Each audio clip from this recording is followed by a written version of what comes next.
Should Man United cash in on Alvaro Fernandez and make money to help with PSR and financial fair play? Or should we just bring back a quality left back, which we actually need?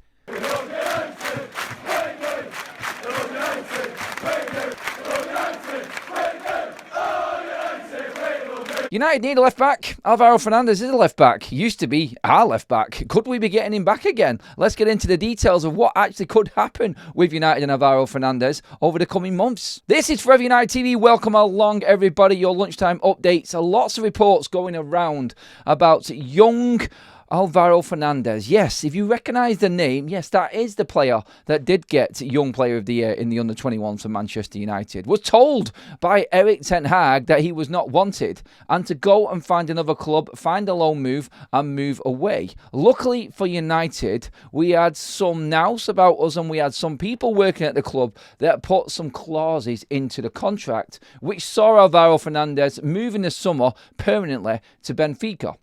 Now, first of all, the details and everything that went down with this was last season, Alvaro Fernandez was bought back from his previous loan at Granada, which he started the season at. In January, then moving to Benfica. Benfica had an option, a triggered option, if he met a certain amount of game time playing for Benfica on loan for the second part of last season. Benfica triggered that buy option, which was in the region of €6 million, rising up to approximately 9.5, 10 million euros with add-ons, according to all of the reports within that deal. So, we could have made a little bit of money there, yes, but the quality of the player was more at question, and why Manchester United weren't giving another young academy player a chance in the side. Ten Hag obviously had Luke Shaw, he had just brought in Malacia the year before, and obviously we had loaned in Reguilon at the time when all of this was being talked about. Now moving forward, United desperately need a left back. We've seen the issues that we've got. And Manchester United, being clever, have put in an option to buy back Alvaro Fernandez. His market value right now is going through the roof. He is featuring every single week for the Benfica side now. He's become a regular, a fan favourite straight away. Getting player of the match in a brilliant win in the Champions League over Athletic Madrid. So really is starting to prove his worth within European football, you could say right now, definitely. And Manchester United are missing out. But, like I said, we are lucky enough, and this is up to United this right now. I want to gauge your opinions on this. Are we clever enough to make the most out of this deal? Is it more important that we maximise the value out of our younger players or try and integrate these players in? We said this morning on the live show, we just don't know if these players are good enough because they never get a chance because other players are in the way, i.e. the ones that are on stupid amounts of money and the ones that are completely failing the club week in, week out. Should we trust in our young academy players a little bit more? Would you bring back Fernandez? Get in the comment section right now. As it stands, if anyone else wants to buy Alvaro Fernandez from Benfica right now, Real Madrid, Barcelona, Liverpool, 3 clubs that are reportedly interested and monitoring Alvaro Fernandez. Benfica are a selling club. We know that. They bring young players in and they sell them on for massive, massive amounts of profit, and that's how their club is run. Alvaro Fernandez seems to be the next in line for this system, and Benfica looking to cash in possibly. They would probably want him to play a little bit longer, or they've only been here at their club for, the start of this season and the back end of last season on loan. But his market value right now, and what Benfica have him down as a buyout, is 41.8 million for any other football club to buy Alvaro Fernandez. Manchester United have a huge sell-on clause within that, so we could look to profit around 30 million in total for the sale of Alvaro Fernandez, which isn't bad for a player that has played 0 game time for Manchester United. Not bad at all, and something that the fan base has complained about a lot. How does City do it? How do Chelsea do it? How do they comply with financial fair play and PSR? Well, 100% profit of 30 million for a player that hasn't played any game time for Manchester United is definitely a way that Manchester United can get around PSR and financial fair play. That would help an awful lot.